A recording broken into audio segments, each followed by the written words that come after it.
The Florida Gators defense in 2023 is going to be better than the defense in 2022 because of the aggression of new defensive coordinator Austin Armstrong. And we're going to talk about it here on Locked On Gators. You are Locked On Gators, your daily podcast on the Florida Gators. Part of the Locked On Podcast Network, your team every day.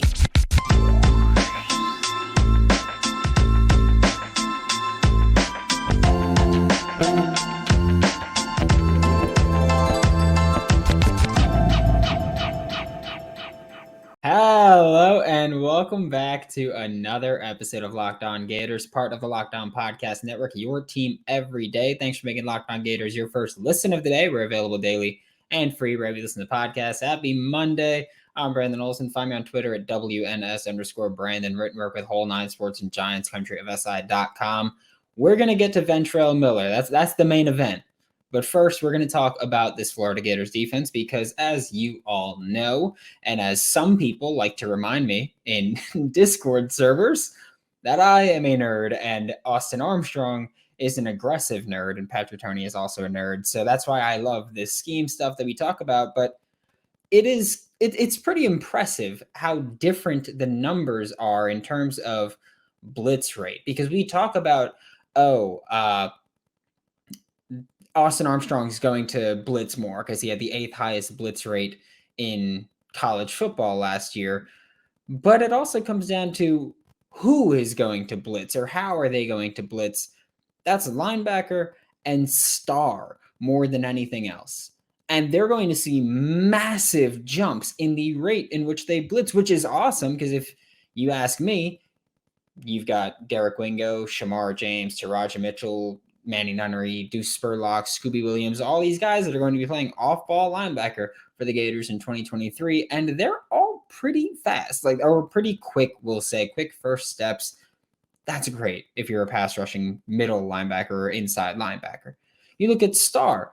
It's also going to be different because Jadarius Perkins is coming back from 2022. No clue if he's going to start or not. The secondary could see a totally different change because of Corey Raymond being the secondary coach, as well as Austin Armstrong being the defensive coordinator. So this team is going to get a bit more aggressive is going to be the word. Looking back to 2022, Ventrell Miller and Amari Burney, the two off-ball linebackers for the Florida Gators with the most snaps.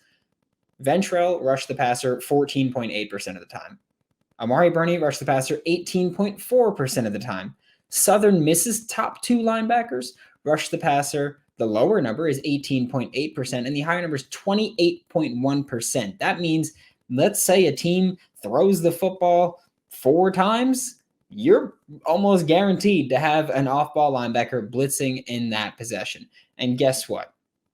You look at star, Trevez Johnson rushed the passer 3.5%. Jadarius Perkins rushed the passer 0.8% of the time in 2022. Southern Miss star position, the two players who played the most star, or nickel, we'll say, 12.8% and 11%. That is going above and beyond in terms of being an aggressive blitzer. And it's probably going to help you a ton. I've been reading the complete guide to the hybrid 4-2-5 by Cody Alexander, and I'm not going to pretend I know everything. But just based on how fits go and how the aggression is going to be, I can't freaking wait for this. I know that people are skeptical about Austin Armstrong because it's fair to be. You're not proven until you are. Well, awesome. This is your time to prove yourself, Austin Armstrong. You want to continue being that aggressive play caller? You do that. Do what you do well. And that is going to be basically Patrick Toney's defense shift out around the rate of how often you call quarters in cover 3, just swap them, and then add, blitz the hell out of them. That's what we're going to talk about. And then you look at the 2024 class, and I know I mentioned this on Friday, but you look at the 2024 class, and you've got Myles Graham and Adarius Hayes are the two off-ball linebackers that are currently committed to the 2024 class. John Garcia has been here talking about recruiting before, and he's said Myles Graham did a great job as a blitzer. He said this before Austin Armstrong, by the way, before Patrick Toney left, before Austin Armstrong came in. John Garcia said, yeah, Myles Graham has been a great blitzer from that inside linebacker position. Oh, he's been a great blitzer. And now, yes, he would have been an awesome fit with Patrick Toney. But now he's going to be working with an aggressive defensive play caller that's going to just blitz him frequently. And he's good at it. So he's Devin White. Like that's what we're hearing. Maybe less athletic, but he's Devin White. I'm cool with that. And I'm cool with that. Yeah, that's fine. Adarius Hayes, great size. He's been told he's going to play off-ball linebacker. He's listed as an edge because people think he'll project well to an edge. Maybe he's going to be the jack linebacker for the Florida Gators later on in his career. But he's probably going to start off as an off-ball linebacker, an inside linebacker. And he is going to get the opportunity to rush the passer from that spot. You wanted him to play edge, you're going to see him rush the passer. We can pretty safely say about 19% of the time minimum as a starting inside linebacker whenever he has that starting spot. So you've got an inside linebacker who is already very good at blitzing. And then you've got an inside linebacker who is frequently getting projected to playing as an edge defender. Yeah, I love that. Like I love that combination there. And I love that this roster just fits that so well as it is. And also, because I realize people are going to talk about, let's say the defense is better in 2023 than it was in 2022. People are going to then say, oh my God, Austin Armstrong is so much better than Patrick Toney. I think it's important to kind of rein that in a little bit. I'm not saying he's not. I'm not saying he is. I don't care for the debate of who's better right now. Patrick Toney had 1 year and that's it. And 1 year without his guys. And Austin Armstrong has not had a year yet. So I don't even care. But I will say a lot of these guys are going to be Patrick Toney guys. And part of the reason that they're going to be able to pick up this defense so quick is because they were in that Patrick Toney system. So thanks, PT. Thanks, Austin Armstrong. Thanks the success that the Florida Gators are going to have, because I truly, genuinely think that the aggression coming out of this defense is going to be a major, major player when we talk about why the Florida Gators are improved in 2023. Defensively, aggression is going to be key to that. And now the main event is that I'm about to be joined by Ventrell Miller. But first, today's episode of Locked On Gators is brought to you by Built Bar. It's the end of February. We're no longer talking about New Year's resolution. You know what we're talking about? Summertime. Like it's summertime. I got to get in shape. Talking to Ventrell made me hate myself because that dude's jacked. So I hate myself for that. But Built Bar is one of the ways that I am helping myself because I have a sweet tooth. Built Bar is coated in 100% chocolate, so it helps that. Most bars have just 130 calories, 4 net carbs, 17 grams of protein. Yeah, I'm all in. I'm bought in on that. Thanks. Also, they're finally in stores. Go to built or builtbar.com. Go to your local Sam's Club or where I saw one in my not local Walmart this past weekend and get yourself Built Bar. Joining me now for Locked On Gators is Ventrell Miller. And Ventrell, I'm going to get right into it. Let's do it. What was the first season like under Billy Napier? Because internally, I know how I felt during it, but what was the first season like for you? Definitely a lot of change. I feel like he just brought in different things, just discipline aspect, just different little things to his program identity. I wouldn't say it was just hard for to adapt to, but it was different than just having from coach. From having coach, but I don't know. It was pretty simple to me. I feel like, but it was a change for the better, I'd say. Because I was gonna say we hear a whole bunch of like Mullen kids, Napier kids things. So I was a little curious about how you felt about the transition there. But there is one thing about you that I feel like for a long time, myself and probably most of Gator Nation has been saying, like, there is nobody that is more of a Florida Gator than you are. Like you could just see it, like you bleed it. So yeah, what does it mean to you to be a Florida Gator? I say it definitely means a lot. Just what home is. I spent 6 years there, so that's just my home for real. Got to meet some great people from football, even outside of just going to school, and my advisors and tutors and different people around that in that area. So I feel like it's just a home environment. I wouldn't be nowhere else. I would say. I just had the time of my life, though. So.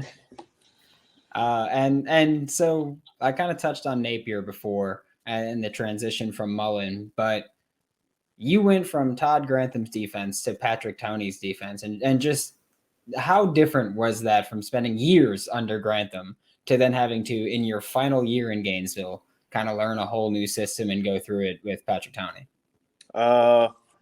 I wouldn't say it was just the hardest thing for me, personally, just because I just know defense in a sense, just knowing concepts and being able to relate different concepts together.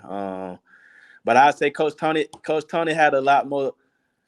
I would say like you had to know a little bit more. I'd say as far as that, just as far as like getting everybody lined up and having to control the defensive line, set the front, and all those different types of things.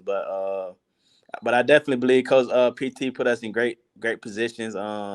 He knew what he was doing. He was a guy that studied film way more than he was in that film room. I can say that. But there's been plenty of times with Coach PT we had come to the sideline and say if they're in this formation, this is what they're gonna run. So I feel like if you listen to things, we execute the defense the right way, a lot of the things would work or would have worked. Yeah, one of my favorite things when Patrick Toney got hired was I was like, hey, he's a nerd. I'm a nerd. I love it. So yeah, that's kind of my approach to it. Uh-huh. But you had a few different things happen just in Gainesville where like coaching changes suck, especially if it's because someone got fired. But you, I think, actually might have benefited from going from Todd Grantham to Patrick Toney, not even talking about whether or not one's a better coach, but playing in multiple defenses while being kind of the quarterback of the defense, we'll say, even though I kind of hate that term, but we'll say that. But does that kind of give you a little bit of an advantage over maybe some other rookies where it's like, yeah, I played in one defense my entire college career and didn't have to learn multiple things there? Oh yeah, definitely. Like you just get a chance to learn more. I say become a student of the game. Seeing how other coaches like to do things, different techniques and stuff like that, even from your position coaches and stuff like that. You get to learn different little techniques and just basically get input about how you can become better. I feel like people got different ways and different techniques on how to do things. So I feel like you're able to just learn new coverages and defenses and stuff like that, and just pick which technique you like better in a sense. So I feel like it definitely gives you a leeway. Yeah, I don't think any individual player had more responsibility in this 2022 Gators defense than you did. Just as a linebacker in general, as an off-ball linebacker under Patrick Toney, you have to know how to stop the run, play in coverage, and rush the passer, which most off-ball linebackers don't do frequently. But you did it. I think it was like 16% of your snaps this year you were used as a pass rusher. So how maybe difficult is it, if that's the right word, or what was it like just playing a position where you had to do everything while also being the primary communicator? I believe it just shows your like versatility in a sense. I enjoy rushing the passer anytime I get to hit the quarterback, anything like that. So I enjoy all that. So I feel like Coach PT put me in position to showcase my skills and stuff like that. So I appreciate him for that. Yeah, and we found out last week, Patrick Toney, Arizona Cardinals. Yeah. We found out, about a month ago, Todd Grantham, New Orleans Saints. Last week, we found out Sharif Floyd, Dallas Cowboys. Is there any part of you that's kind of hoping for a reunion with any of these guys in the NFL level? I haven't really thought too much about it for real, but I know Coach PT reached out to me like the day he got the job and saying he's pulling for me to come up there with him. So Coach PT, that's my guy. But like I said, that's another thing with just networking with the different coaching styles. Like you know people. So if you were to get in any of those defenses, you gotta you're familiar with some of the things and some of the people, stuff like that. So I think that's a good thing as well. And you're now still recovering from your foot surgery that happened in December, right? You got Okay. Is that the foot that you injured in week 2? And what is it, the same injury that you had from week 2? Yeah, same injury. like I said, it was just my last year, and I remember the 2021 season. I thought that would be my last year as well, but ended up being out for that whole season. So it was like I was in the same place again. I felt like I just had to finish this one out in a sense. Put it all on the line this year.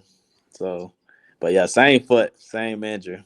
You are a lunatic for just for doing that. I just want to put that one out there. Yeah.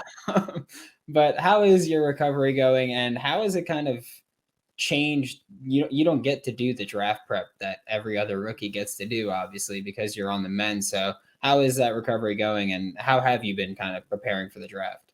Recovery has been good. Up here in Pensacola at Exos, that's been pretty good. I would say the rehab probably has been harder than the combine training for those guys. I would say that. But I feel like it's a good thing. It feels like camp. I feel like going through camp up here. I'd say just been grinding, keeping my head down, trying to get better, progressing a lot. So it's been good. I can't complain about it. Just looking to come back even faster and stronger. It has been a little saddening that I don't get to go out and showcase what I could do in the combine, but it'll be all right. Yeah, I mean, hey, you'll be there, and still get the opportunity to go, so that's a blessing. Yeah, you still get to go. You still get to talk to teams. You get to do probably the more important part, but either we know at least one Florida Gator is going to be lighting it up there because AR is just going to put out not QB numbers that he's going to be doing. Is there maybe a linebacker or any defensive player or any football player that you kind of try to watch and try to mold your game after a little bit? I say I probably watch a lot of the linebackers in the NFL. But if I had to go with one, it would be an old school linebacker, Ray Lewis. Come out of where I come from, Lakeland, went to Kathleen. So that's a guy I always looked up to. And I like Luke Kuechly as well, just from his knowledge of the game and how he plays. So those are the two guys that I like to watch in a sense. As I say, it's probably the least surprising thing ever that you pick two guys who are generally thought of as like two of the smartest linebackers, because that's always what people talk about with you is they go, oh, the intangibles with Ventrell. But if you did have to kind of describe your game, or you are going to have to describe your game, welcome to the combine. Now you're starting a couple days early. How would you describe your game to NFL personnel? I'd say I don't really know how to describe, but I would say I'm an effort player. Always trying to get to the ball. Whether that's sideline to sideline, I'm trying to be at the ball when the tackle the ball carries. So just smart with it. I feel like I'm instinctive. Is that how you say that? But yeah. Yeah, you got it. But yeah, so I feel like I've just been playing for a long time, so it just really just comes natural to me in a sense. So I can just feel what's happening and stuff like that. So, and now I have to get down to like some serious business before I let you go. Alrighty, let's do it. How's the dog doing? My baby Sky, my girl dad, but she's doing pretty good. She's not up here with me right now just because I'm just busy, but she's been doing good. I've been getting pictures of her. She still look like she's the same, still energetic, running around everywhere. So she's been doing pretty good though. Because I was saying before I interview anybody, like I go through their social media and I look at the only Instagram like reels that you have saved. Just your dog, and there's a lot of them. So I was like, oh, he like loves this dog. Yeah, that's my girl right there. Makes me smile every day. And are you, when you're speaking to NFL teams this week, are you kind of gonna nudge them and be like, hey, like draft me high enough because I need space. Like I have a dog, like, we need a lot of space. So you kind of nudging them to get that extra. Yeah, just a little bit. I know they asked me, am I bringing somebody with me? I said, nah, but I got my puppy. I got my dog. So maybe we got to have room for her. So. And if I'm not mistaken, you were a Gator Collective athlete while at Florida, correct? Mm-hmm. Do you have any intention of keeping up with them, whether it's just like promoting them, working with them, anything like that? Mm-hmm. Most definitely. Never know what the future holds, but yeah, most definitely. Because I know those guys, great style, done a fantastic job when I was there. Helped out tremendously. So just giving back to helping other college athletes, promoting it as well. I feel like that'll be good for Gator Nation. For recruiting and different things like that. Just the well-being of players while they're there at Florida. So most definitely. And my favorite thing to ask about before I do actually let you go, my favorite thing to ask about, it's tattoos. And I know you have at least a couple, if I'm not mistaken, because you have like sleeves when you play sometimes. Mm-hmm. So I'm pretty sure you've got left shoulder and right tricep, if I'm not mistaken. Yeah. So yeah, I I got some on my show them off a little bit, but I got a few of them up here. I got the Florida. Probably can't say it like that. I'm trying to. I can see enough. Yeah, I got my Kathleen High School, NLMB, Never Leave My Brothers, and I got my initials on the back of my arm. That's what it. All right. I got the initials back there, so y'all know who I am when I'm playing. I can see like the right one from a picture, but every time I try to look at them, you have like the turf tape. Yeah, that turf tape. Yeah, I always got the turf tape on. That's my look. That's my look. That's why I always throw it on. Do you have like a favorite or most meaningful tattoo to you? I wouldn't say I do. I got a scripture at the top. I can do all things through Christ who strengthens me. So my faith is high. So I just believe that God guides me. So that's really I said that's my favorite tattoo in a sense. That has the most meaning to me. You said what? You plan on adding any more? I guess I don't know. I don't really know. I got all these in high school, so I haven't got any in college. So I don't know. I was thinking about touching these up a little bit, but I don't know if I was getting more. I don't know. That's a thought. That's some thought for another time though. Yeah, I figured I had to ask. Maybe. I don't know. Maybe though. Maybe. You think I should get some more? If you want them. I've got one that I've had for years, and I'm like, I want more, but I don't know what I want. Oh, yeah, right. That's me as well. I don't want to know what else to get on. That's my thing. It's like I want more, but like I don't want to get something stupid. Like I want to get something important. And I'm like, what do I want though? So that's my never-ending internal battle here. Just wanting more and not knowing what to get. Yeah, I'm struggling with you. I ain't gonna lie. But all right, Ventrell, thank you so much. I'll let you run, and I know you got early flight tomorrow, combine coming up this week. Best of luck to you, man, and then hoping absolutely nothing but the best for you. But I appreciate you for having me, Brandon. I appreciate all the positive stuff you throw out there for me on Twitter as well. I'll be seeing you. I appreciate you, man. Yes, sir. You take care of yourself, though. Thank you.